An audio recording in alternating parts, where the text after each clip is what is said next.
hot tan. Huh. Yeah, I do use that shit, bro. So for this week's, I know we've been out a couple weeks now. It's been 2 weeks. It's been 2 weeks since we last It's been did 2 anything weeks with the channel. Yeah, I've been doing some training and stuff like that with work and whatnot, and then I got sick. Was it? What was it? Something like that. Something else happened. Like, I mean, it's 2 weeks of that. I only had training for about a week. No, this week my head was all screwed up. Yeah, so we were indisposed basically, and but it worked out all right because we ended up having a pretty good discussion with we brought in for this week Edward Ford and Alan Chiasson on the podcast via Zoom. Talked to us a little bit about their book that's out now on Amazon, Barnes and Noble, and Postcards Through Hell. Postcards Through Hell. Got a copy right here, so I'll put the link below, and yeah, so enjoy the interview. There's a Zoom meeting, so it's different than what we've had. A little different format. We just try to keep it try to shake things up a little bit and try to bring some new content and things like that. And these guys, you know, we go way back, and you know, they wrote a fantastic book. So yeah. All right, enjoy the show.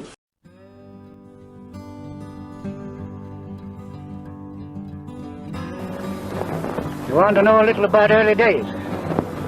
Pony Express riding was the toughest work in the bunch. If you were scouting, you could go where you pleased. But if, when you was riding Pony Express, you had a trail to go, and on that trail, you couldn't move. You changed horses about every 20-25 miles. Sometimes you didn't change at all, because you couldn't. Your station was taken up. I'll start the recording because we don't want to miss good sound bites that we can use, and Al can pop in whenever. Give me a second. I'm gonna grab something to drink. I'll be right grab back. something to drink because we're still like on the preliminaries. It don't really matter. It's kind of like informal. It's not like we had a huge following on our podcast. It's just mostly my mom and trying to build the base. You know, yeah. I mean, we're about 11 episodes into this thing. We just started ranting one day, and we're just like, you know what? We should just go ahead and freaking put some mics out there and start doing this stuff. So we started our own channel and started podcasting. And James didn't have a chance to read the book, but he has like a synopsis, more or less, of what's going on within the genre of war. Oh yeah, it's a unique thing because it's one of those things that business. People take it for granted. Like especially the Pony Express, they took it for granted. They just they call your name, you got mail. You know, they're like awesome. Yeah. Another thing I was telling Eric the other night, like I've heard of the Pony Express in Afghanistan. I don't know much more about it other than it exists. Oh. Yeah, no, that was it. Yeah, we've like, even me, a nobody, a regular army. I didn't do any crazy shit. I did a little bit of contracting, but not much. And I've heard of the Pony Express. Yeah, where were you at? I was in Iraq as a soldier. I was in Iraq and no, we're in Afghanistan. What FOBs? I've never been to Afghanistan. Okay. Yeah, my contracting was in Iraq as well. Okay. Yeah, Afghanistan was a different monster, man. Oh, I know. Jesus. It's just a different monster. You know, by the time it was all said and done, I ended up doing 9 tours over there. Yeah. So I ended up working there for 6 years. 8 years of contracting, 2 of it in Iraq, 6 of it in Afghanistan. Yeah, I did three in Iraq and 9. I mean the rest in Afghanistan. Yeah. Because chasing that dragon. I remember talking to some young kids now, like, hey man, if you're gonna get into this, Al and I cross paths a lot, so it was kind of like we've met a bunch of times, but it's kind of like he's going one way, I'm going the other. So, yeah, but I was I ended up going over there 9 additional times, you know, so it is just crazy. That place is bonkers. Yeah. Oh man. And look what. But I mean, I think we all saw what was going to happen, anyways. I mean, if you. Hello. Yeah. Hey, Yeah. Al, yeah. You can hear me? Yeah. Yes, sir. All right. I just fucking threw the phone on the ground really hard. Now it works. Oh, fuck yeah. That's It's amazing how often that fixes it. Yeah. yeah, because Texas. Yeah. Yeah. Fucking technology. All right, I got it. Technology. Yeah, dude. No photo. I don't think. No, don't worry about it. I got a photo of you, bro. So it's I'll freaking it's that one you took, over there in Thailand. I'm fucking with you. Yeah. I have no idea. I was gonna say when I was parking that Buffalo that I rented for $10.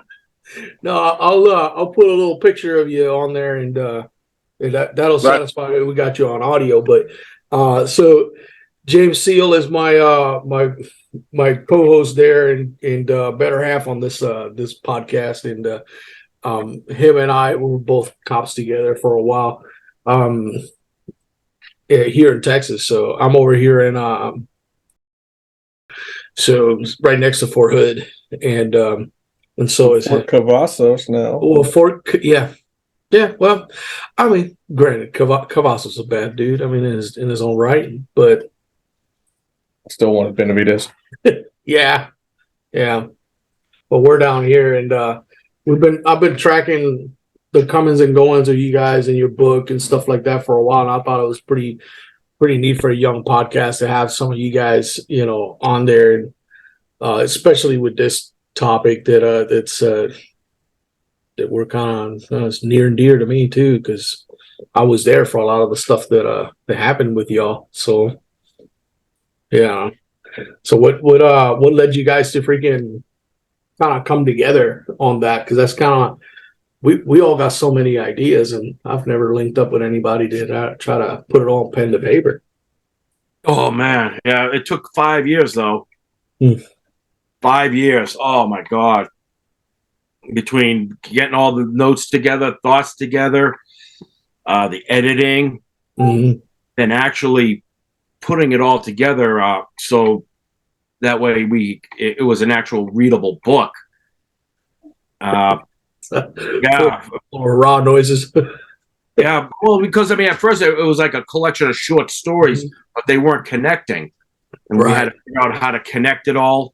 But once we connected it all, I mean, yeah, Al figured it all out, and once Al figured it all out, I mean, it happened. It went really quick and real. I wouldn't say quick, but we finally got it definitely expedited. and then it was finding a publisher.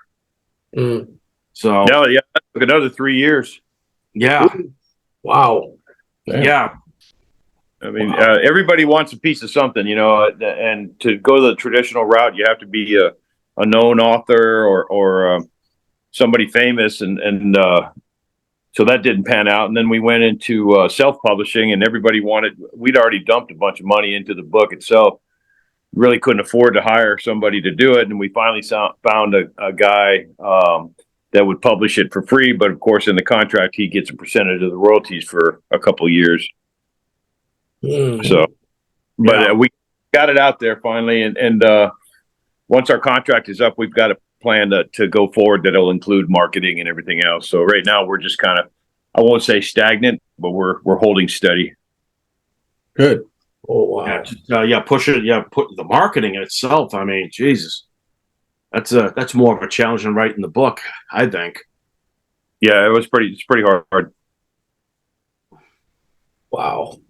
Well, I'll tell you, I'm still kind of amazed at I said, did you teach yourself that, Al? Like, like how to? There's a lot of logistics that goes to that operation, man. It's not just you sit down, put pen on paper, or get on Word and just crank out some stuff. Like it's. Oh fuck! It was I had to take a couple of creative writing classes for one, and then once we hooked up with Sylvia Mendoza, she's our second editor. She's the one that taught us how to write. She never gave us any clues as far as, you know, paragraph, sentencing, grammar, all that stuff. She would just say, "Hey, you got to take out about 152 cuss words out of this book." You know, and so we took the cuss words out, and then she said, you know, there's no female perspective, and me and Ed are thinking, well, we didn't have any women on the contract, and she suggested, well, what about your wives? You know, what about the mothers of the guys that were killed in action, and you know, the notification process. So we conducted a couple more interviews and added that female perspective, so to speak, and created a chapter called "Calling All Wives" and whatnot, and it really broadened the audience as well. So this girl educated us at the same time by the editing, so it was really good.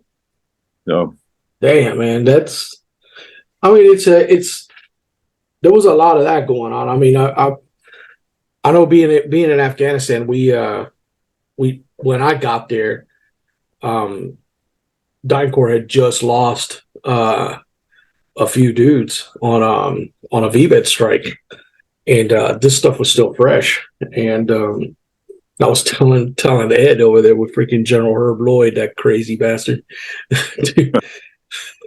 and it was rough dealing with that and talking to some of the guys, and some of these dudes are still working, and they lost buddies, you know, just not too long ago. And I'm like, oh crap, man.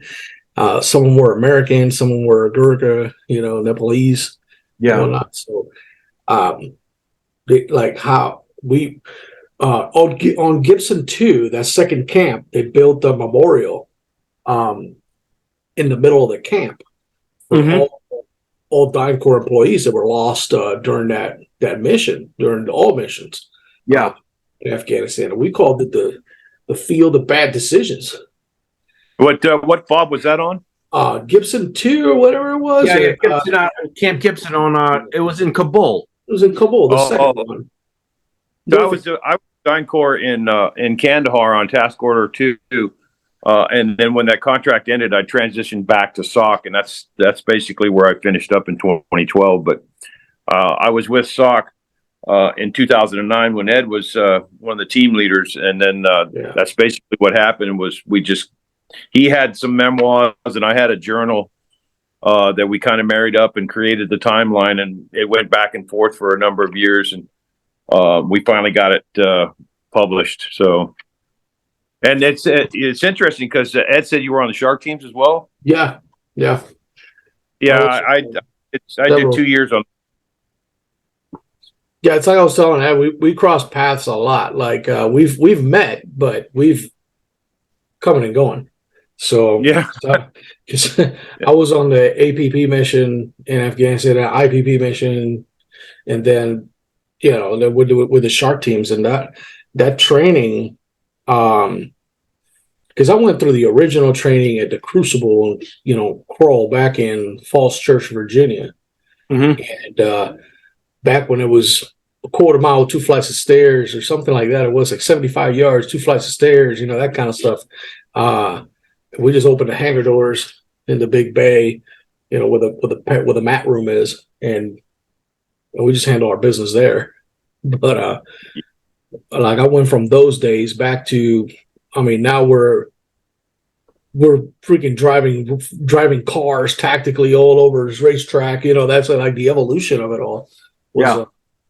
Was pretty much on par with the losses. You know, it's just the training was neat. I remember whips was, man, you could do, Ed. I think you did. Didn't you do whips? I did whips back in 04.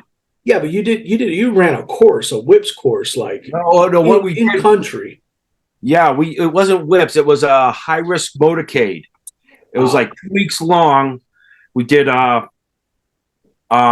vehicle weapons handling, weapons manipulation, firearm, a lot of firearms training, vehicle training, and then we would culminate. The end result was like 2 days at the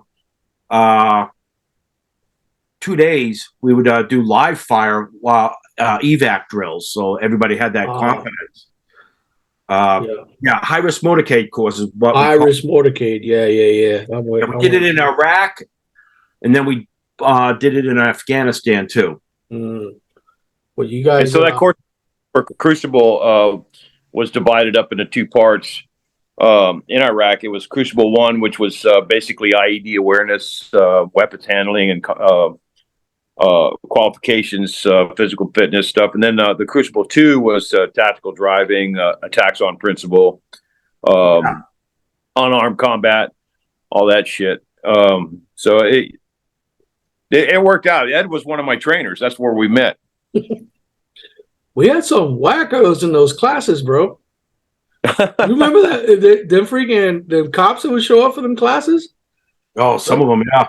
Some of them cats were like not fit for just civilian life. Oh, yeah, they were out of their element, so they had to stay on static sites. Like some of them cats were twisted off like before they even launched. I mean, I remember what was it George Cinderella and some of them other cats. They look at them dudes like, I don't know, like, and they bring it up to the handler, Ninth Corps handler, and oh yeah, ship them. Yeah. I'm like, wow. What Crucible would do though, they would have on documentation recommend not deployed. Yes. So if they screwed up overseas. It went on Crucible. Yeah, it wasn't on Crucible. Yeah. So, that happened. That saved Crucible's ass a couple of times. Not bad. Yeah. Not bad. That was not something you want to ride into freaking battle with some of them cats, man. It was just some of them dudes were not all there. But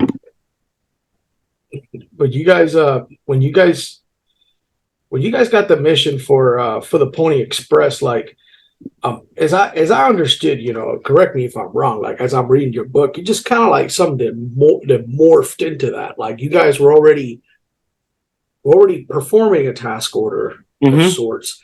So you had the infrastructure to conduct this mission that just kind of like just happened, and you guys were just in the right place, right time, with the right equipment to. Yeah, because we're delivering our secure loads for another client. Right. Yeah, the other client, but and then the mail contract came up, which pretty much secured us, saying, "Hey, we now had constant work." And we still kept and that became the priority mission. And the first one we had with the other client, the first task order we had with the other client, that became more of a secondary. But that was like all our long haul missions. So we'd always have kept 3 teams in country at a time. 1 team was out. 2 teams were pushing mail. Right. So before Zune's tax collecting activities decided to invade our podcast with their offer to subscribe to Platinum or whatever the hell last minute, you were saying, Ed, that that the teams were like you guys were already had you were already delivering secure stuff for a client. Yes. So you had the infrastructure for that, and that's pretty much where this thing cut us all off. Yeah. So yeah, we had that, but what also happened was we had the we also did the once we got the mail contract. We went from pretty much 2 teams. We went up to 4 teams. 1 team on vacation back home, 3 teams in country.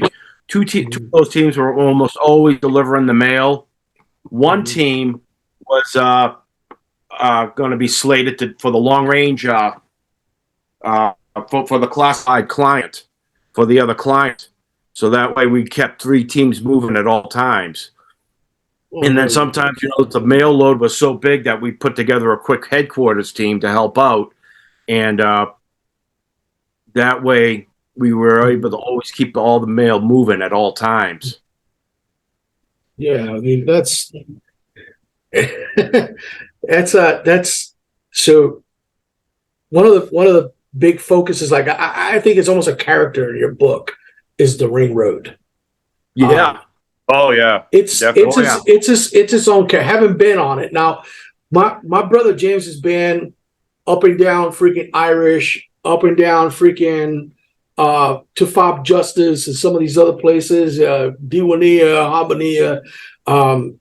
So those are dangerous, but in their own right, and especially around Irish there for a hot minute. But there's just uncertainty of ring road that because there's no way out. You're in it. Yeah. You're in I mean, it. you were played predictable. They knew you had to run that road. And it's, I mean, hundreds of miles out. How far do you think that place is? Like if you, because we took it. I was one of the privileged ones to be able to ride from Cabo to Herat to drop off vehicles. And we did it in one. We did it in one go, and it was 13 vehicles, but they were all pickups. So Yeah. So we're not dragging fuel trucks or semis, you know. So it's all American drivers. We're not dealing with local nationals or anything. So we can stop anywhere. It's not and refit, you know, refuel and all that. But how far do you think that road is? Because it took us forever. It's 800 miles, I think. Yeah, 800 kilometers. Right. Yeah, because I mean, we called it the 1,000K club. If you could, if you did the push from Herat to Kabul in one push, you were a member of the 1,000K club. Was what we called it. But I think realistically, it was like 840. 800. 800. It's 88. Yeah. Al's got the number. I mean, bro, Doc, that had to have been nerve-wracking for you because you're pretty much front and center in this because you entered a choke point that doesn't end for 800 kilometers. Yeah. And for those viewers that may not be familiar with choke points or military jargon and whatever, choke point is just for us. It's kind of like a funneling area, an area where you can only go one way, and it's very predictable, and there's no alternate route. So normally on the PSD teams and on some of the other these convoy teams, we would have a primary route, secondary route, tertiary route, and we'd have overlays and GPS and all this other stuff. But for runs on the ring road, you only got one way and one way back. Yep. And I mean, any other way back don't include you and your vehicle. So it's oof. What a lot of people don't know is that when you got out in the countryside, and then you're in an area where they have all these farming plots, they would put culverts under that road just about every 1,000 meters or so. And it's not like you have to dig a hole to bury a bomb. You just go up underground, put an IED or whatnot in the culvert. So it eliminates it. It's not labor intensive for the Taliban to set all these IEDs. And we always wondered about how many fucking times did we roll over these things that didn't detonate, whether or not we were a primary target or a secondary target or a target of opportunity, where it just didn't go off, maybe because of faulty wiring, or it was a dud, or they clacked it off at the wrong time. It was just fucking weird, man. That as many times as we got hit, how many times did we survive something that failed? You know, it just because you get that pucker factor for the first couple of runs, and then thereafter it's like no longer an issue anymore. It's part of the road, and you just have to deal with it. You know. Yeah, that's dude. I'm telling you, Doc, that because I mean, we saw people planting IEDs that we can't engage because we're defensive in posture. You know, it's rules for the use of force versus the row, but we didn't have contact with them, but we knew what they were up to.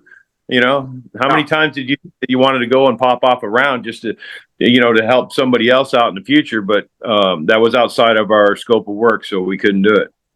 Right. Dude, it's crazy, man. Because how many medics did your formations carry normally when you guys took off? One medic person. Yeah, one Right. medic.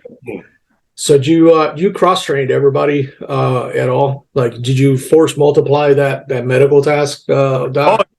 It's, I won't say it was mandated. I mean, when I first started the program, thing was that I trained up my own team basically, but then I started running missions as the ATL, and eventually they put me in a lead truck. And I was telling Ed, I go, "This is fucked. I'm the medic. What happens if something happens to me?" And then he said, "Well, make sure everybody's up to speed on combat lifesaver." And we just started training everybody across the board. So when new employees came in under contract, we made sure that they had their TCCC and we're good to go. Yeah, I mean, some of the old heads that were there, like when I got there, when we went and did that run to Herat, because I think they had just NICRA just upgraded to Fort Dooley's F-250s and whatever, they're up armored, they're nice and Gucci, beautiful looking cars, instead of the old clacker, the clanking ones that had the up armor kits. Oh yeah. Tahoes. You can't even shoot the shit with your buddy. You could everything was rattling, and we had to like get a hanger with a sock just to clean the dust out of the plate glass because it sat on a bracket behind the front glass. Like you had a porthole just to open the door, and that clanked all day. Yeah. So they had just upgraded to these very, very nice F-250s. I think they were. I'm not sure. Yeah. So Herat needed their fleet replaced, and that's when we came in with this freaking enormous and we were dropping off at Bamiyan, so Mazar-i Sharif, Kunduz. So we're dropping off vehicles all along, and culminating in Herat. And then we catch the Mi-8 back. So, man, what a freaking run! Yeah, that was nerve wracking, just for me. So for you, it must have been as a medic, being pretty much the protagonist of this one. Because something goes wrong, you're the starting pitcher. You know what I mean? So. That's funny. I always use the analogy about being a team member is you're only as good as your slowest guy, and I was thinking, okay, medics are like pitchers. They can win a game and save a life, but they can't fucking bat or shoot worth shit. So oh man. Well, we had you got your start in medicine, in the Navy, right? Yeah, Navy Corpsman. Yeah, you're Navy Corpsman, and as you became a police officer, I believe right now you're pretty much they moved me right to the spot. I never even did a patrol element. Once they found out I was a paramedic, we've got an SRT that needs a medic, and you're it. So I got old straight to tagman. Great. I did that for 10 years. That's pretty much the foot in the door for Iraq. And then when I went to Iraq, I went as an international police liaison officer. Right. When I got in country, they said, well, you'd be better suited for PSD, which, I had EP experience, or training, but not experience. And then they just kind of throw you in the mix with everybody else. And it's OJT from there. And that's where I met Ed. We got along really well. So when he went to Afghanistan, I was working for SOC, but I was covering down on all these FOBs. You're talking about at Diwania at FOB Echo, and a medic would go on leave, and I'd fill that slot for 30 days, and then I'd go to another FOB and fill that slot for 30. So I was bouncing around all over the place, not really having a home. And when one of their teams got hit in Afghanistan, they didn't have a medic on there. I mean, the guys were, CLS, they had combat lifesaver training, but they didn't have a dedicated medic. So they dropped my name in the hat, and I moved up like a week later. Yeah. It was kind of interesting because airport there was nobody there to pick me up, but I just go, what the fuck is this? Trial by fire. How the fuck you get back? How'd you get back? Where the compound was. So I jumped on board with somebody else and that was driving around, went to Parsa, and then they said, well, we know what region of town you're in. You're in the Sharna district or whatever, and we drove up and down every fucking street until I saw a guy with a sock uniform on, and I said, "That's it right there." Holy fuck! How long did that take? About 4 hours. I most of the day because we had to do the run down to Ghazni to pick up Drew Babbitt's. I think that was Drew Babbitt's team. Yeah, they got shot up. Yeah, they got shot up, and it was a 2-vehicle. It was like a 2 or 3 vehicle element, but one of the vehicles was full of all the LNs. And once the shooting started, they dropped way back, and they stayed, and because they were targeting the Americans. And yeah, the LNs just left them high and dry, man. It was kind of fucked up, but they shot up the vehicles, and Ed and Mike had to go do a vehicle recovery at the same time I fucking landed. Going, okay, well, I see where the priorities are at. So we got down there. We recovered the vehicle, and we actually brought a flatbed with us, the flatbed tow trucks. So they were able to put that up on the vehicle, and we were able to recover the vehicle and get it back to full. Well, Al, I'm gonna tell you, you may not be. You may consider yourself a pitcher, kind of like dude that don't know how to hit, but to have enough foresight to make your way to camp as opposed to sit static in that airport wait to be kidnapped that takes a little bit of operator mindset there, my friend, because you sure as hell didn't want to sit in that airport for too long. Fuck it. Word gets by quick that you're sitting there and nobody's there to meet you, and pretty soon somebody will.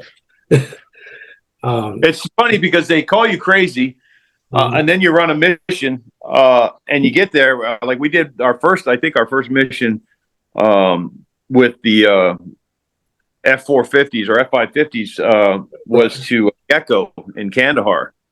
And those guys have been waiting on supplies for a month or so. They were running short of food and ammo and a bunch of other stuff. And that was our first run. We got down there and they said, "You guys are fucking crazy." I was going, okay, that's the second time I've heard that. True. But they greeted us with open arms. They cooked us dinner. They were patting us on the back and saying that you had brass fucking balls because they needed that stuff really bad, and they were hurting, and we got it done. And so the reputation kind of just carried on from there. And I think when you run these types of loads, you basically don't really know what the manifest is, but you kind of figure it out. And then next thing you know, say, well, get these guys to run the mail because they have a high degree of success. And so we started running the mail, and then when they have to, it's kind of like figure it out as you go type of thing, how we're going to do this and what the routes are. And, Ring Road is obviously a route that you can't choose, but you can certainly, work the time element, time, pace, place, predictable.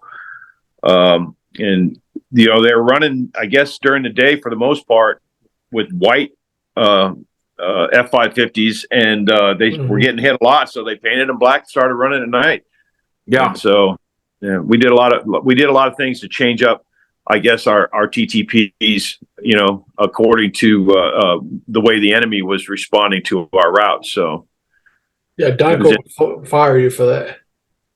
Oh no, like I said, I mean, changing your TTPs, you get fired for that. Yeah, but in the mail, the client, especially on the mail, was like, "What can we do to help out here?" It was like, have those mail rooms open up at night. We need to run at night. And they understood that, so they would have their mail clerks in there. We'd do everything at night and get out of there before the sun came up. Of course, now during the winter time, we had to change it up again because, those roads were all slick. And you couldn't, the LN drivers on those mail trucks, they they'd end up going off the road. Mm-hmm. I remember Samurai, his team, one of his Yeah, they flipped. lost. Yeah, they ended up having to burn the mail truck because there was one of the mail trucks got cut off, flipped on its side. So Matt was like, "All right, boom." He cut the seals on both the mail trucks, the one on the side and the other one. They were cross-loading the mail from the down truck into the good truck. Mm-hmm. And total, I think it was target of opportunity. It wasn't planned ambush or anything, but yeah, they started getting lit up. They had to return fire, and whatever was left in the mail truck, they just threw a thermite in there and they burnt the truck. And yeah, and then they got to JBAD with I'd say about 80% of the mail. There were times when we couldn't. We had to burn a truck because the truck went down hard. Yeah. Yeah. Hey, Ed, I remember Craig Smith. He was he was a team leader. One of his mail trucks went down during an ambush. They got hit, and an IED knocked out the the front end of the truck. Wasn't that bad though, but for some reason, Mr. Suleiman, the guy who owned all the trucks, was like talking to Craig, "Please don't burn the truck. I can recover it."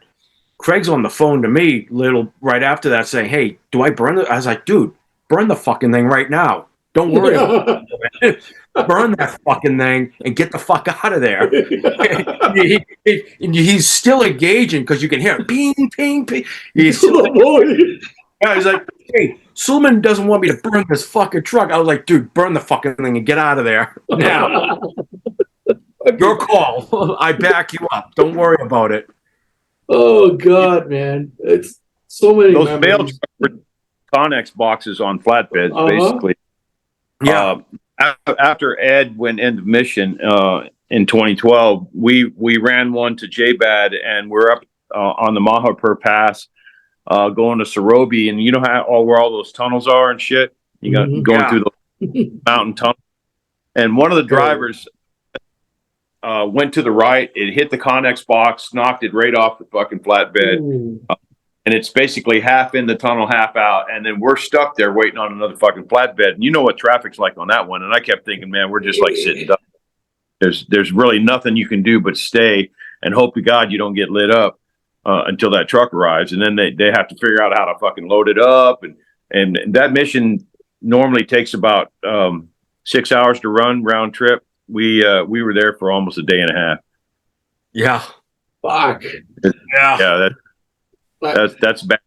And then that and then that's the thing about having local national drivers or drivers that are high on cot or yeah. Them cats were roasted, bro. I see some of the cats that drove them fuel trucks. They were something else. Yeah. Yeah, I remember we had to train to drive the mail trucks because what happened was Gazinja Sharona, the Polish fob, the Four Corners area, right, like to hit us right around there. And I guess the first time they hit one of the teams, the driver bailed out of the truck. So the medic in the rear vehicle runs up there, jumps in the vehicle, and keeps driving. So they got the truck off the X, but the driver's gone.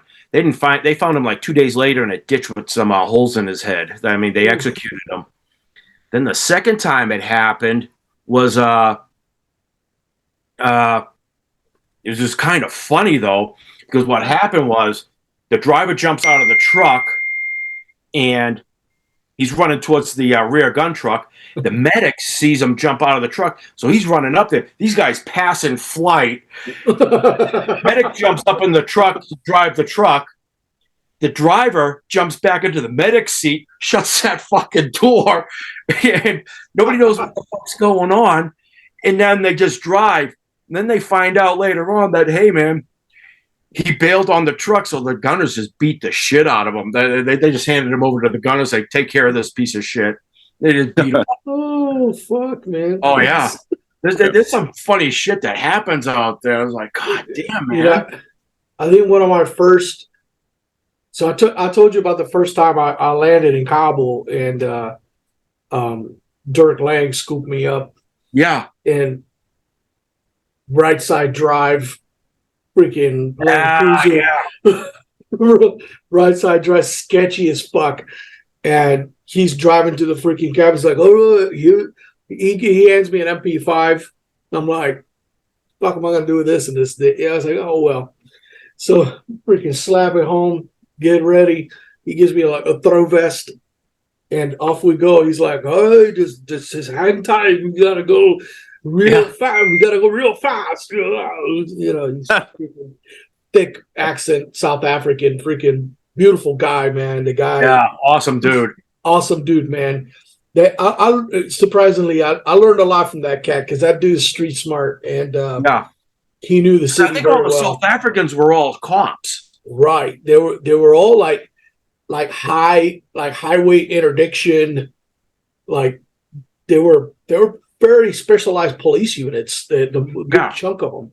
So, or they were game wardens or something like that. You know, so they had some pretty some good experiences within their own right. But Dirk, they were all killers, man. You don't catch a criminal in South Africa. You fucking kill it out of the road. And that's what I would learn later, working with South Africans. You know, just how, because you know, I've been a cop in the States, and it's just kind of like it don't even come close to comparing. So yeah. But Dirk is like, just hang on, little guy. You know, we're gonna get you through the He's like, and he's throwing gears, and we're freaking dodging cars, and and it's a single car move, and I'm like, oh man, dude, this is crazy. We make it all the way to the pink house, and he's like, oh, drop your bags, I'll see you later. I'm like, all right, shit. So, and then I get after a while. I ended up in Gardez for a minute, and we're having to do convoys back to Kabul from Gardez and going through that mountain pass, and that was sketchy. Yeah, that's a terror pass. Was that under construction when you were there? No, they were adding. Well, yes, because it was closed when I got there. And I guess they were adding the gradient. Yeah. So because of the last avalanche a winter prior, apparently, an avalanche had freaking washed off traffic into the abyss. And I guess they were installing the gradient to it. Yeah. Which has had to been fucking hell for your trucks and any other truck that transited on that pass, because they're off kilter, they're off axis, leaning into the mountain, but you know, and in the winter it's damn near impossible for them trucks to get by, especially them Jenga trucks. So it's so narrow. And then they put a freaking police station like right at the corner, the very peak of this thing. They put a little cop shop like right at the very tippy top, and these cops are like inside the walls. They don't want to freaking go outside at all for anything. They're like, fuck that. It's like, these cars, man, we had one, I was driving rear vehicle in a convoy. You know, rear, back in those days, I mean, they were talking about 04, 05. I'm the rear car. We're holding a bubble. You ain't getting nowhere around my convoy. It just ain't happening. So I'm battling traffic back there, keeping them away from the rest of my convoy. We had a taxi pass us, and I kind of fade to the left. My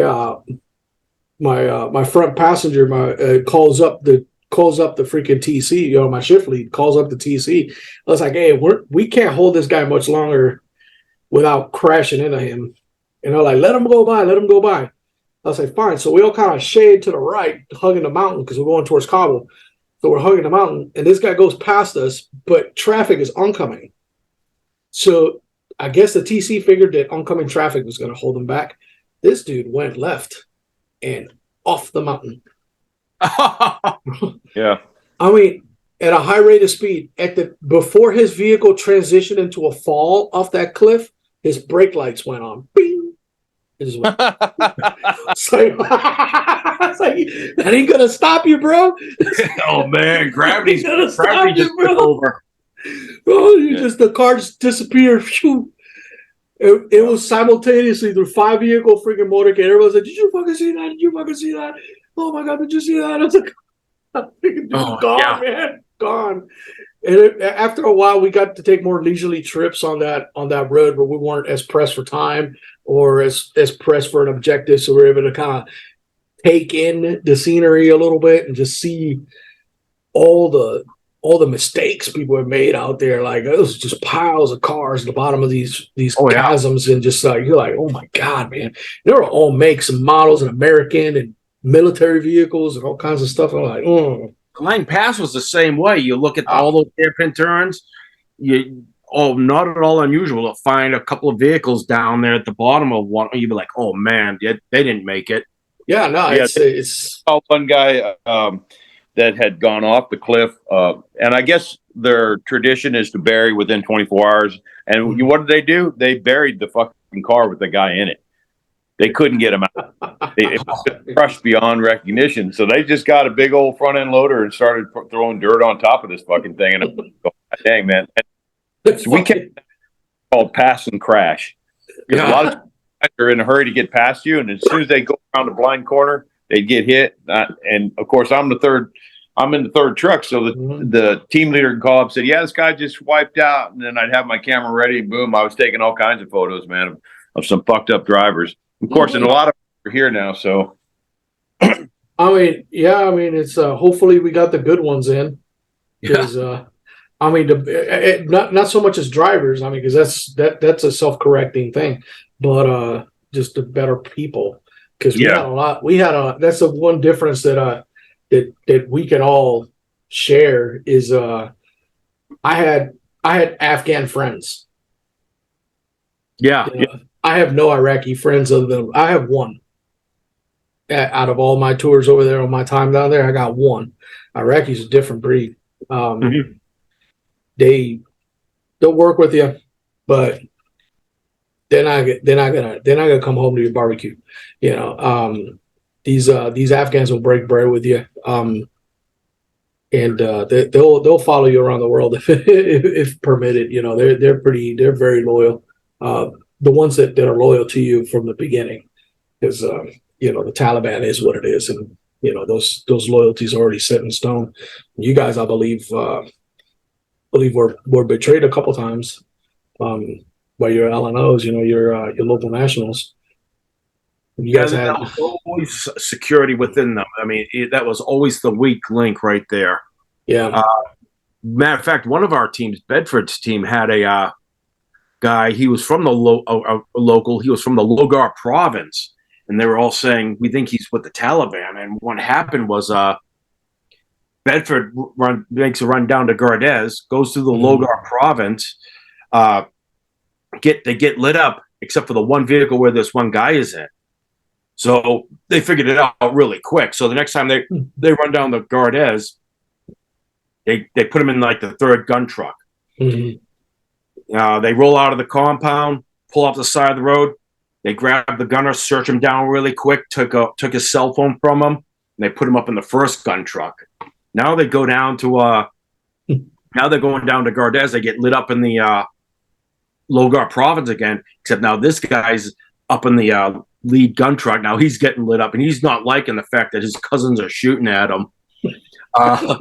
So he kept on doing that to him too, and he just said, "Fuck it, he quit because he figured his cousins were going to kill him because they would always switch him off the truck, and he did not know which truck they were going to be putting him on.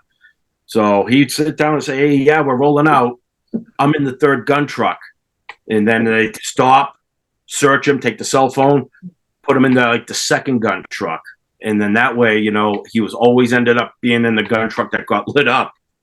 But finally, after he quit, those attacks died down a lot. That's fucking hilarious and inventive. I was like, you know what? We're going to get fucked up. You're going to get fucked up with us. Yeah, exactly. Yeah. I was like, let's spread the butter even across the toast over here. Yes. Well, you talk about loyalty, and as loyal as they may seem, there's always the proxy shooter, and it's really weird because it tears them apart to have to do something because they're being forced by the Taliban, either through extortion, kidnapping, and whatnot. That they hold a family hostage and say, hey, take out some Americans or we're going to kill your family, type of thing. And there's your loyalty right there, is to your blood before it is to your brother. So, I mean, this is true for most of us, I suppose. It's one of those things. yeah. Like, I mean, it's we had I was in Kunduz for a while, and Kunduz is right buttoned up right next to the German outpost. Yeah, And I have that on the map.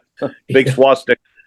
oh, them cats were weird, but they have brought back a suicide bomber for interrogation, and their whatever their SF group is, they had a team down in that fob, so they're interrogating this cat, and this German SF guy is telling us the story over a freaking couple glasses of wine, and the guy's like, you wouldn't believe what he said. I was like, we were asking him, why'd you do it? Why were you going to blow yourself up?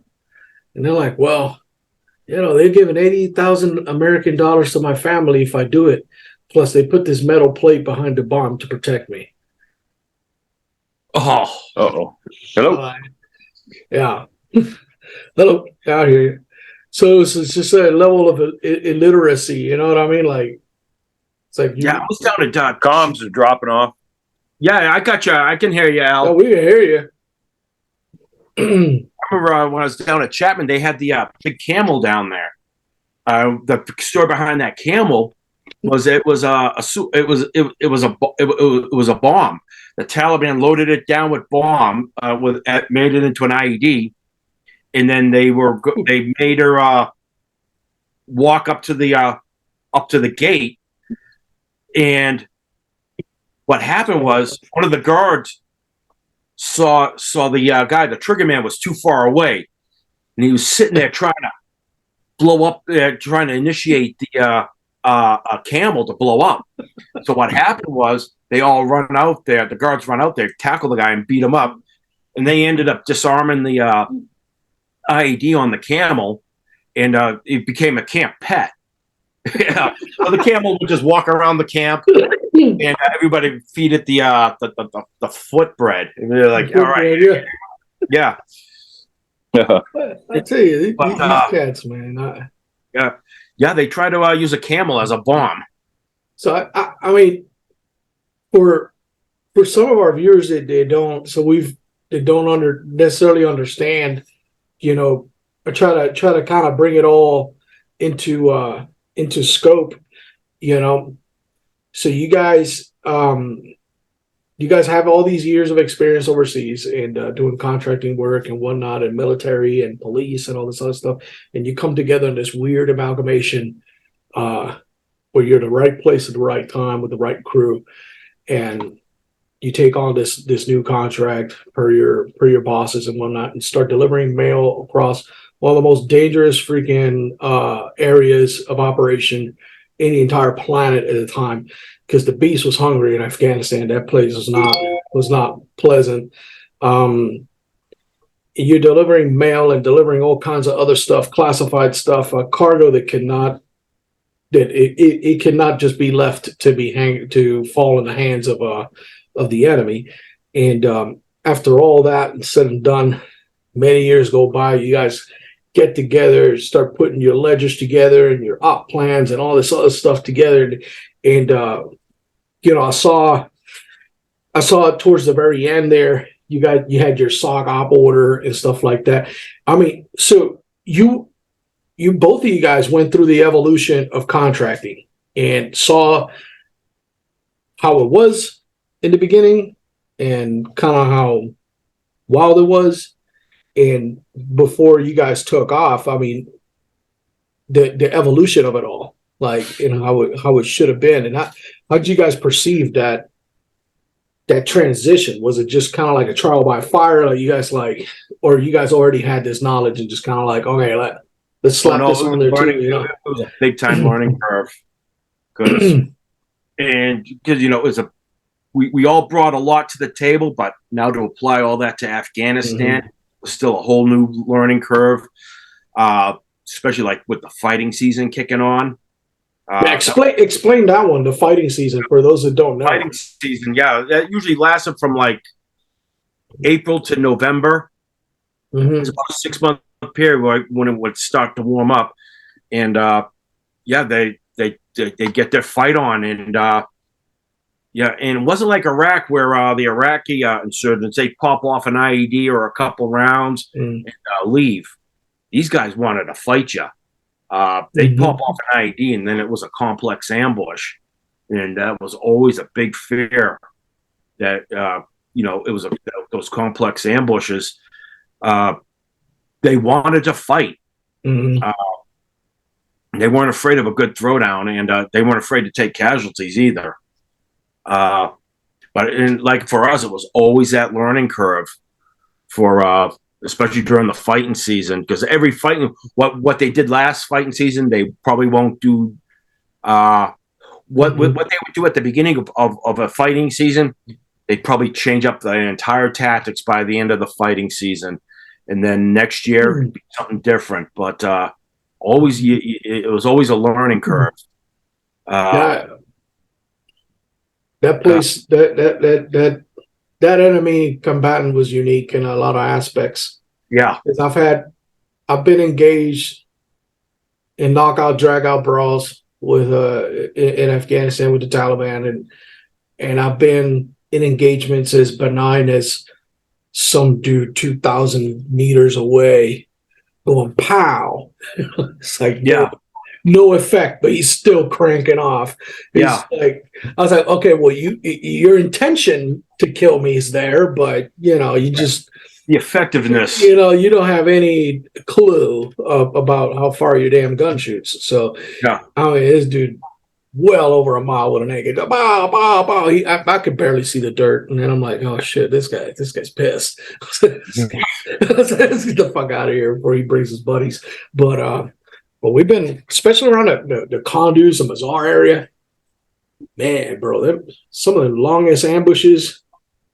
Like, we ran into a donkey on the side, just an overturned donkey. And that's what I'll try to tell everybody. I was like, look, livestock is extremely expensive over there. You're not going to find a dead donkey on the road without its owner. It's just, it don't happen. Yeah. So, dead donkey, and it doesn't go off for whatever reason. And I know, and like, lead drivers head up his ass, because sometimes just people don't pay attention to shit. Forces our entire motorcade to go around this damn dead donkey. Nothing happens, but then the shooting starts. So clearly, that was the initiator. That was the mass casualty producing weapon for the ambush, and it just didn't detonate for whatever reason. And we get shot at. We get up armored vehicles. Bing, bing, bing, bing. We keep trucking along, and then it stops. Well, all right, cool. It's all gravy. Maybe a mile will go by, and then bing, bing, bing, bing, bing again. They were like, what the fuck? And they're just passing it along to the next element, You're just steady getting shot at all the way till you get to the city, and you're like, this is insane, bro. We've been getting shot at for like 5 miles. So, I was like, what the fuck is going on here? We had a couple teams on the road to J-Bad, and it was a couple.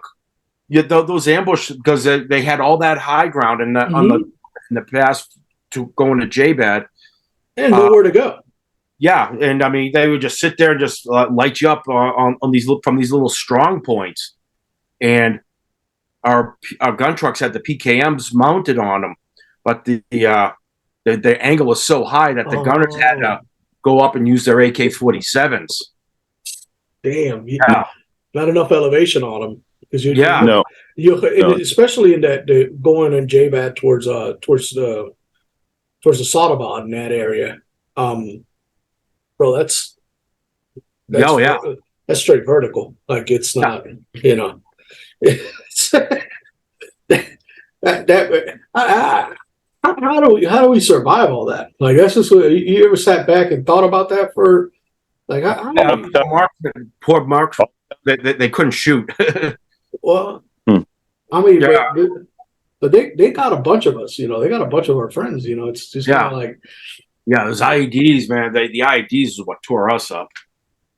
But you're right about those coverts, though. So in the beginning, we didn't have a very long trip, but we would. I think we got through 3 culverts before we stopped searching them. I was like, okay, it's gonna take us all fucking day. Yeah. I'm not sending somebody with a flashlight down it no more. It's like, you know, just whatever. Just make sure you freaking say your prayers for freaking before we leave, because there's certain places that Bastion was good for it. Delaram, all that they would have all their sappers and their route clearing guys out there, and we would try to catch a mission that would either fall in behind them guys. You know, if we would know the route was clear. Yeah, RCP. For a certain length of time.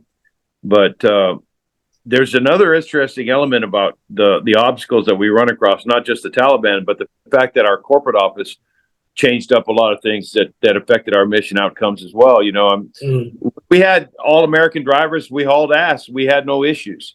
As soon as they start replacing them with local nationals, these guys drive a fucking taxi cab, let alone a tactical gun truck. You know, and so that learning curve that Ed's talking about it's an ongoing thing. It's dynamic. It happens all the time, and if it's not one thing, it's another. You know, crappy weapons or shitty fuel or bad food. Everything affects the mission outcome. You know, it might be minuscule singularly, but I tell you what, these guys got good at tactical tire changes, and I got good at starting IVs on guys that had fucking dysentery all the time. We'd run missions with fucking IVs, man, because you got and everybody had the fucking shits. It was just like, if it's not one thing, it's another. It was kind of catch-22. Damn, man, that's hardcore, bro. Hey, we had one. I'm telling you, these are some tough motherfuckers too, because you know, Ed's team got hit around Oregon E, and his ATL broke his back and pelvis and stayed in the fight, and then he goes home, rehabs, and comes back. I go, man, I gotta, you know, I admire that guy. And then remember Galib, he ran a mission, broke his arm on the mission. Nobody would help him because it was Christmas Day. He ran the fucking mission with a broken arm. But these are tough motherfuckers, man. Yeah, you couldn't keep them back, you know. And if somebody was so sick, hey, we're going to leave you here and then we'll pick you up later. No, when I'm not having it, just give me some meds to stop this nausea, vomiting. You run the mission. I'll be in the back of the gun truck. Something happens, give me a call. And they ran the mission. You know, they ran it sick, but they still ran it. You know, it was you know, those brothers, man, I love them to death. I can't speak highly enough of them.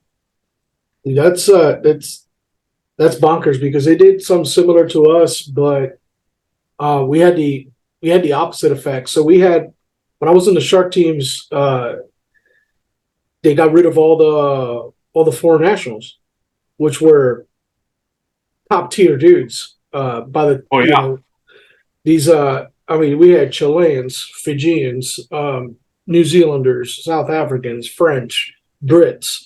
They had all these people, and they got rid of all of them and replaced them for American personnel, because I guess the mission went to a different tier of client or whatever. Yeah. I don't know. It required secret clearances. Something happened on that task order where you had to have everybody had to be American for some damn reason. That was the sharpest decline of a task order or a group of tactical people that I have seen. I had never seen that decline so fast in my life, and I believe it was you know, a lot of that was the consequence of mass hiring and you know, very little scrutiny with training quals and just putting people and putting boots on the ground. And the experience that we lost was incalculable. Yeah. Like, because we lost TCs that were there since, I mean, hell, we're talking about when Shark 3 got hit. We're talking about back when the Al Sadir Hotel, and I mean, you're talking about people that been on the ground chewing dust since the beginning. And we had TCs that were so competent and so knowledgeable that the map was a formality, just in case somebody else needed it. They didn't necessarily need it, but they did ask us. That's like and me specifically, when I was on TST, it'd be like, do you want to get in a shootout today, or do you just want to coast all the way to Fob Justice? And I'm like, oh, well, I'd rather not get shot at. Well, if you want to get shot at, I mean, we can schedule a firefight. That's no biggie. I got a route. Like, they had routes that they knew if they took this route, they're going to take contact. So, like, you want to shoot? You want to shoot at some bad guys or not? You know, Haifa Street or something. Yeah, let's go down street. Yeah. I said, we're going to go ahead and bang a left over here off of freaking Grade 2-5 and just freaking. It's just. And just go, right? You're like, oh. You know, you mentioned those clearances, and what's interesting is we would take loads over to coast, and they wouldn't let us on the base. We'd had to drop the load on the outside of the base, and then about a month later, the CIA gets lit up, and they kill like 7 or 8 guys. Yeah, he took out the whole job. Well, you see, I was at Chapman for a while pulling security for a construction job, one of the construction jobs down there. I was talking to the Blackwater Cobras, the Cobra guys, the security guys. Yeah. They said the first day, he was like, one of the Cobra leads was like, dude, I can't stand these guys when the client will never let us search their sources when they bring them into the camp. It's like, wow, no shit. I was like, yeah. He's like, oh yeah. I was like, man, tell me you guys got that on a memo somewhere with some signatures from the client. And they're like, oh yeah, we made sure that happened, because right after that suicide bomber took out pretty much the whole original Jawbreaker team. Yeah. And it took out the most knowledgeable. I guess they tried to pin it on Blackwater. Right, they tried. Came back with that memo saying, oh no, you wanted this, you got it. Now you own it. Yeah, they took out the most expert in Taliban, whatever the hell, Al Qaeda knowledge, like that female lady, CIA caseworker or whatever, or analyst or whatever the hell she was. But it took out a bunch of people from the Special Activities Division too. Like, it was in. These guys were all. They're all. All the Cobras lived because they pushed them so far away. Yeah. Mm-hmm. The security guys, nothing happened to them. It was that Jawbreaker team. These were the guys that were designated to find Osama bin Laden, and so there they all are gathered around this guy, and boom, he just lights off and took them all out. Yeah. Good job. Yeah, stupids. but they wouldn't let us on with the fucking mail. No, you should have found their names and just flung it on the side of the road on the way there. It's crazy. These guys, man. Yeah, no, don't do that. But it makes you want to kind of just drop a freaking mailbag in the middle of nowhere, though, because you go through all that effort and all that danger, and it's a roll of the dice. Like, literally, you get in that truck, and it's. You have no clue where that damn wheels can stop, especially on that mission. Sometimes I ran into a lot of guys that did similar work, but not quite doing convoy security stuff like that in Iraq and some of these other places. They were like highly specialized guys, like former SEALs and former this and for the while, because I was in some of these bougie contracts like whips and stuff like that, where you suit and tie, whatever. And you look at these other crews, you're like, man, those fucking pirates, you know what I mean? So some of these you had to, I mean, you weren't suit and tie, looking pretty for the. It was getting ready for the gunfight. Yes, and that's what I'm trying to explain to some of these dudes that were brand new to this stuff, because I cut my teeth in the freaking convoy teams and stuff like that early on. And I'm like, hey, look, man, those pirate crews, man, that's where the action's at. Like, that's where literally the rubber meets the road. These guys are not, and they're not an offensive outfit. They're strictly defensive. So yep, totally reactionary. You can imagine how sketch it is to just be the rabbit. And just to put another pin on somebody's cork board, with very little support. You guys didn't have what kind of backup you guys had while you guys were doing those runs? You got any, or just anything? We just call back to the talk and then try to coordinate it from there. The BFT. If we were near a fob, we would call in with them. Especially if it was a drop site. But really, I mean, we were not a priority for the support wise. Which is so odd. Yeah. Yeah, so, we were on QRA. But we didn't have the support mechanism. No. If the military was in proximity, then we could capitalize on medevac, and then Ed was able to coordinate a couple of runs with the military.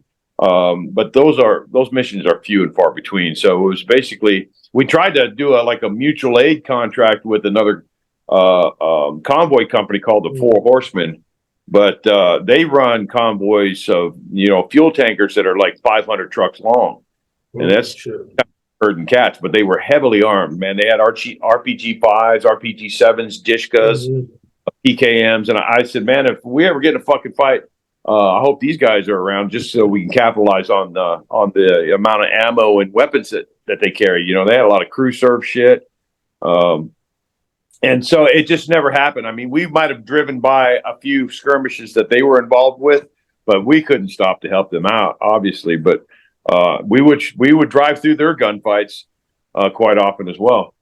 Hey, yeah, you can't stop. You're no.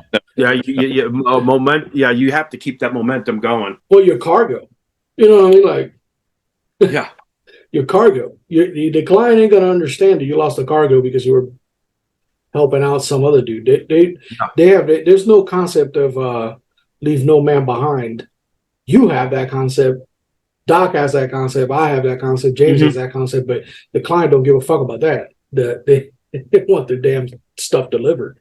Yeah. So it's maybe like I've ran into situations like that where we see a team, and that broke my heart sometimes, man. Just kind of seeing a team down hard and having to drive right past them and hoping that we get done wherever we're at fast enough to come back to them, and hopefully, but by that it's a far gone conclusion. The whole thing is done because some of these firefights they the enemy dictates how long they take. So, but I mean, Afghanistan at least didn't have the regulatory confinements that Iraq did. Because I mean, how do you guys navigate that as a company? Was that like such a pain? Like it was. I know it couldn't have been, but I mean, I didn't get up in the chain of command as high as you did, Ed. It was still a lot of. I mean, because you had SOC, that was the American company. Then they had its Afghan counterpart, SOC Afghanistan. Right. And you always, because that's the whole culture. You're always worried about. The corruption, the graft. Are they ripping us off? You had to ask those questions and figure that out. It was challenge. I mean, hey, the vehicles was always a fight to keep the vehicles up and running. Arming authorities, and once again, I mean, everything. And every level that you had to go through, you had to pay somebody off. I mean, it was just so you might want to. I mean, you might need to get you might need to get your arming authority and armored vehicles in country. You're going to be paying paying off some folks here. It's called a expedition fee instead of. I mean, technically it's extortion, but they call it an expedition fee to just move your paperwork to the top of the pile, kind of a deal. But you don't really know what the total cost of that is. You just have to go off the word of one of the guys that's your political officer, or we had a guy we called the colonel. Who's to say that that licensing fee was a couple of grand, but he says it's 20 grand. We got no choice but to pay the $20,000 in order to get the trucks in the country. Yeah, much of that is he keeping for himself.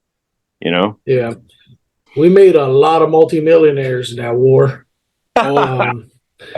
That war was a huge business. We made a lot of multimillionaires, especially them cats that lived in the IZ, the green zone.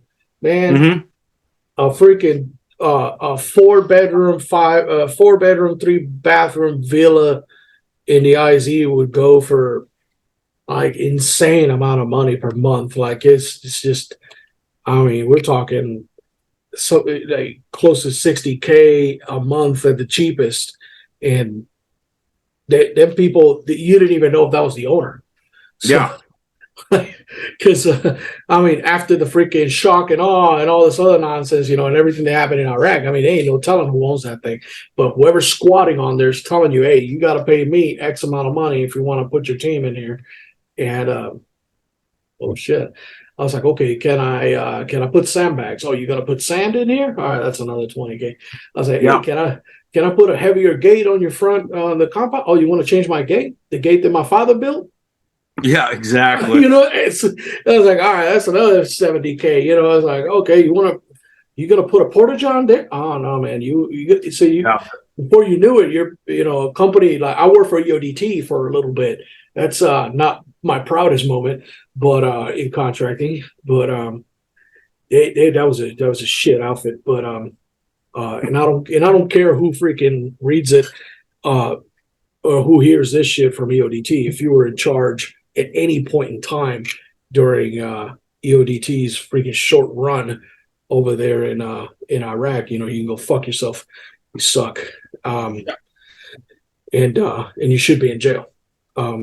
But they did a bunch of shady shit, and that's why I bounced in the middle of the night over there. But them cats were paying a hefty amount of money just for those villas, just to house a team. And man, that's something, man. We made a lot of multimillionaires. We had a couple dudes down at CTC over there at Jalalabad. I'm sorry, in Kabul, that handled stuff for us, and did, kind of helped us grease the wheels. And I was on a bunch of them sketch ass missions. Going to the bank, and you go to the bank before they open. You're there from 5 a.m. till 8 a.m. counting millions. To put in the back of a freaking Hilux, you're like, this is gonna suck. Yeah, I remember when I went. I picked up the gig at my last year there in Afghanistan. I was static site supervisor down in Fob Hadrian in the Uruzgan province, and so I had to fly out with like 3 or 4 months worth of op funds. So I had like $250,000 on me. And I'm just like, fucking that. I didn't sleep the whole time until I got into Fob Hadrian, and I was able to lock it all up. But boy, I was nervous. I was like, oh fuck, man, this is not cool. Everywhere I went, I just had to keep all my shit with me because of all that money I had. Dude, I'm telling you, DynCorp dropped one of those missions on my lap. They were like, I was relatively new, so I don't know anything. Up until that point, all I've ever done was military stuff. So, and I was in the Army, I was a paratrooper, and I was parachute infantry, and that's all I ever did. And got some tour in Iraq and whatnot. And but that's it. This Fort Benning, Georgia cranks out a couple thousand of us every other month. It's not nothing special. But I get there and they give me a gym bag. A stout gym bag. It wasn't just like this canvas floppy shit. And they drive me to the airport and they go like, this MI8 is going to take off and it's going to land at wherever the hell. And there's going to be some people on there. I'll give them that. And then they're going to give you an envelope back and bring that envelope to us. Don't open shit. I'm like, okay. I was like, very well then. So off I go in full kit with this bag of money. I mean, turns out bag of money. We land. MI8 opens the freaking tail. Give the damn thing. They give me an envelope. Come back. A lot of the times it's just camp funds and receipts, for missions like that. But there was a couple of them where there ain't no fucking camp here, bro. Like, Yeah. So it's that was a fun time in my life. Like I cherish those moments. I mean, sure as you guys do as well. You wrote a fantastic book, you guys. I'm yet to finish it, but I had to put it down for a second there because I caught myself like reminiscing. I was on the ground when you guys were in the middle of all that, and that's why I want to kind of have this little talk with you guys because I'm like, we don't have a huge viewership yet, and we're sponsored by no one. Me and James had just been running this thing on a shoestring, and I wanted to get you guys on there because I figured it's we haven't had guests before, and to trying it all out, and what better way of trying it out with some old school friends that I ain't seen in a while, and just kind of talking shop about a freaking fantastic book. I'm proud of you guys for writing that. That's a fantastic story, a unique tell. It's all been done before, right? So that's what strikes me as awesome about your book is when you talk about a Vietnam War book. I mean, any World War II, it's all been done. It's all been done. A guy from wherever, and now he's a hero, or he's here, or he's there, whatever. He's an infantryman or an engineer or a sniper or whatever the hell. Impossible missions in the jungle, in the desert, blah, blah, blah, blah, blah. No, bro, you don't understand. We drove mail. Yeah. Now get this. We put U.S. mail on these trucks. And then we freaking went chugga way the fuck out there to drop off mail, under fire a lot of the times. And that's just a story this just hasn't been told, I got I saw you guys' patch and stuff like that. I had, because a lot of them guys that were in Pony Express came over to Shark Teams too, and vice versa. So we had some exchange of guys every now and then. They'd bring up their, I think the same guy that drew y'all's patch was the same one to do the Sharks patch. That's me. Yeah. That's me. Was that you, Drew? That's mine. Yeah. You drew them both. Look at that. Yeah. Fuck yeah. You're talking about the sharks and the horses. The sharks and the horses. It's the same fucking guy. I was like, I know how to draw, so I recognize the art. I'm like, this got to be the same artist. Well, I'm not the artist. I had it commissioned with Gannon Beck. He's a Marine. He's a Marine infantry guy that has his own company that does shirt logos and stuff. And I drew like stick guys. I drew stick people, and he'd send it back to me, and I'd say, "Oh yeah, I kind of like that. Let's go this way." And then eventually the end product came out with the sharks. And when I showed it to the guys, they said, "Oh man, we love this shit." And then when I went to Afghanistan, I just called Gannon. I said, "Hey, can you do something for the Pony Express?" And he's the one that put it together, but I orchestrated that whole thing. Yeah, that's badass, man.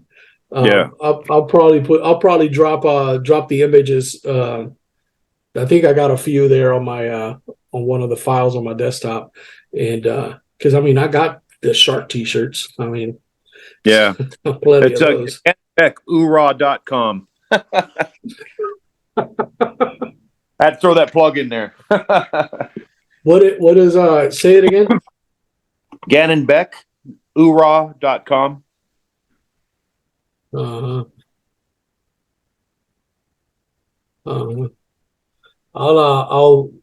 put the link in the description if he's still around doing this thing. Oh hell yeah, he sure is. As long as the military's around, he's going to be around. Yeah, I'll put it. I'll put the when I edit everything, I'll put it on the description so everybody will know. And your book is on Amazon and Barnes and Noble, if I'm not mistaken. Yeah. It's if you guys had any, how's that book moved for you guys? Has it moved at all? Has it moved considerably or? Number one for about 6 weeks. It dropped to number 6. Nice. Yeah, and then it dropped again to like number 36, and then so I'm looking it up on these. I'm trying to follow Amazon's rating system, and I think it's Right. like there's like 178,000 books on war, and we're like 33 out of those. That type of a deal. But I think it's because it's a new story, and it's at the beginning of its trend. It certainly doesn't compare to one of our good friends, Scott Husing, who's been the best-selling author of Echo and Ramadi for like 5 years now. But that is a marketing genius. He knows how to get it done, and so we're just basically riding on his coattails, and Facebook, Twitter, LinkedIn, whatever we can do that way. But we have a limited budget, so it's kind of hard to get the word. We do book signings here and there. We did a radio talk show with Ann Ubellis on Southern Sense that was good. Chris Peranto had us on Battle Line podcast, which was really cool. We met Ian Scotto, and we wanted to hire him to do the audio version because he's got this really cool voice. Yes, he does. Yes, he does on his podcast. That's the guy that did podcast with Tonto, right? Tonto. Yeah. He has a radio voice. Yeah.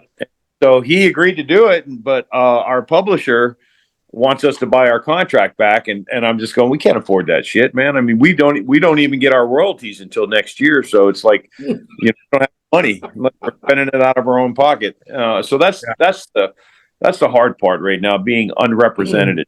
We don't have representation, and so podcasts like this and whatever we can do to get the word out there, and we appreciate you having us on your show too.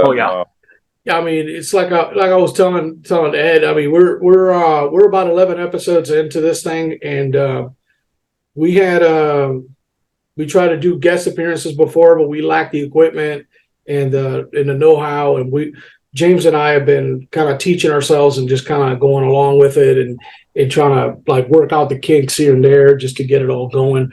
And you guys are our first guest spot, but normally I would have waited till we were further along before bringing somebody in. But I also wanted to see what I could do to push your book, because the narrative is just super interesting to me. So it's so something that might interest you later is we got an email from Alex Petrovich at HBO. Oh shit. And they were talking about maybe doing a 90-minute documentary on the book. And so we have to pony up some video and some photographs and maybe 9 or 10 guys to fill a 90-minute time slot. But if that ever comes to fruition, then maybe you'll have us back on, and we can kind of help each other out, I guess.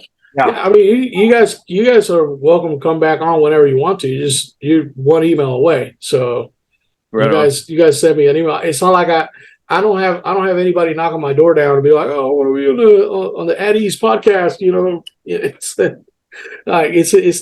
hasn't gotten to that size yet. So it's not and even if it does, I always got time for y'all, man. You guys have been fantastic. Your book is a very interesting, and it's because man, I've been through, me and Ed and James, we've been through combat, and we've seen some shit, and mission templates change, but just the overall arc of the mission times equipment times terrain times enemy combatants times importance times, because I mean, this is some ancient shit, hence why the Pony Express is such a good fit. It's a fantastic fit for what you guys are doing. Yeah, that contract ran all the way until December 24th of 2016, but we had to cut eight or nine chapters out because after IL acquisition from SOC, all the missions were classified, so we had to take each. And there was quite a bit of stuff that went on afterwards that we can't even talk about. But you know, those guys are still part of the teams, and you know, we apologize that we can't mention their names, but we certainly want them to know that they're Pony Express brothers, and the brotherhood lives on. Yeah, I mean, as long as we keep coming together, man, if anything, just to kind of catch up and to make sure that we're all right, because there's also that element of you know, so many of us of our friends, you know, never quite made it past the trauma of combat. You know, we came, you know, someone came back, you know, we didn't come back. None of us came back the way we left, but you know, yeah, we lost a couple of guys post mission, and then yeah, there's, you know, you do what you can for them, but other than, you know, lending an ear or trying to make a connection somewhere, there's really, if they're not right there in your backyard, there's nothing you can do about it. Right, so. Right. I got one in my backyard over there that I'm.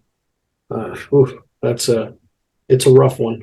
I don't know how to. I've been tackling that gingerly, like just because I don't know. I think he's another DynCorp guy.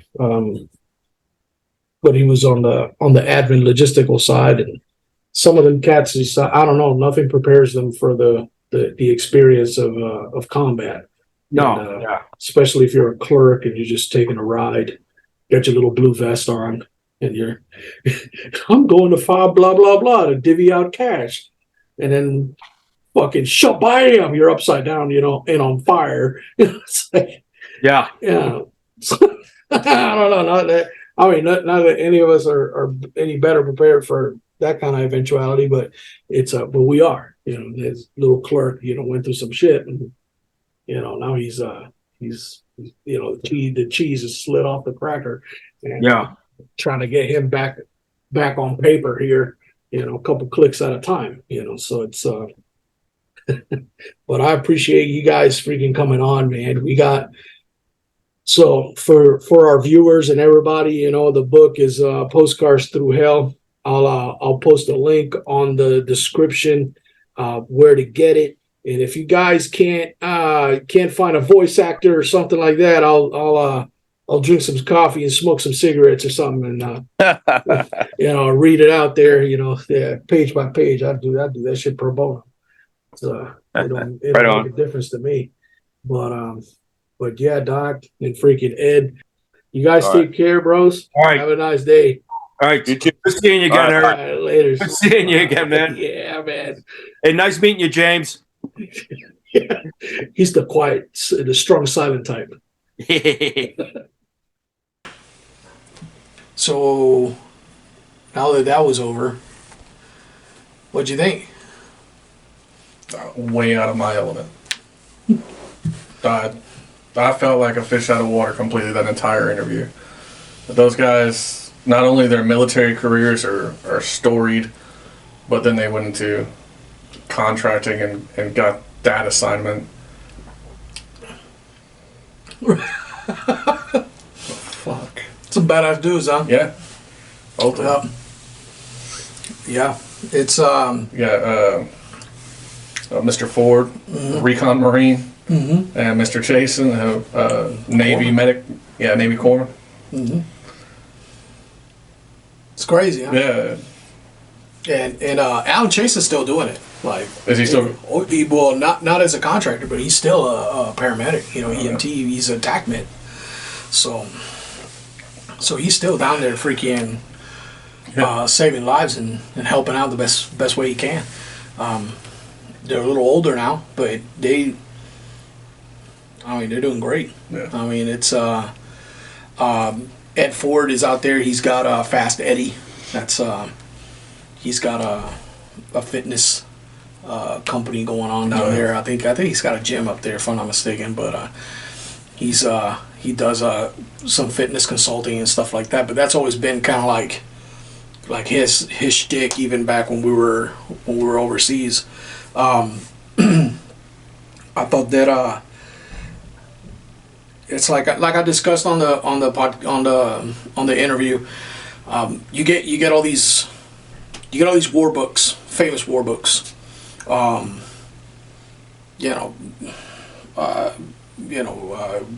Soldiers once and young, whatever. Right, we were right. soldiers once and young. You get Black Hawk Down. You get all these different books, and it's Band of Brothers. For all intents and purposes, it's pretty much the same thing. It's just soldiers doing soldier shit. stuff. Yeah. They movement to contact with the enemy, and the contact with the enemy becomes the reason for the story. Right. The actions, the heroic actions of some, and the sacrifices by a bunch, and whatever, and it becomes a very gripping story. But this topic is different. Yeah.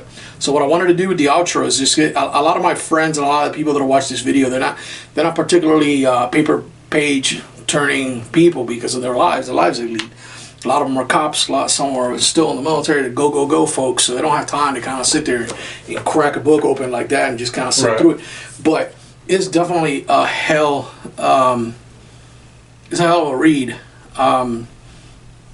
There was a few times in the book I had to stop, put it down for a second, and just kind of like take it in, because I was on the ground for a lot of this stuff. Yeah.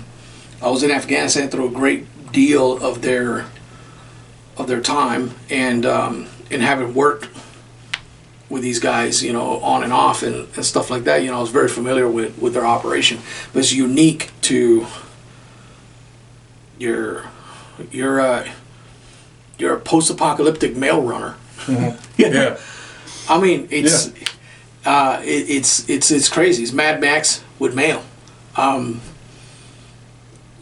other classified things. Right. So there was eyes and hands only. Like, you have to deliver these things. They can't be transmitted through stuff. And fantastic story. Fantastic story. You guys should go out there at your. It's also available for Kindle. Yeah. So if you do have I think it's free on Kindle, $20 for I paperback. think I thought it was free. something like that. I don't know if it was free on Kindle. I thought it was cheaper on Kindle, like $6 on Kindle. But I thought it was like $6 on Kindle. But I mean, either way, I'll Pull with the Amazon right now. $19 on paperback. Right. $0 on Kindle. Oh, okay, well worth the price of admission. Well worth the read. There's a lot of explanation to this. I mean, basically these operators, a lot of them special operations guys, they were already in a situation where they had to delivered product and material and augmented the logistical lines of the U.S. effort in Afghanistan.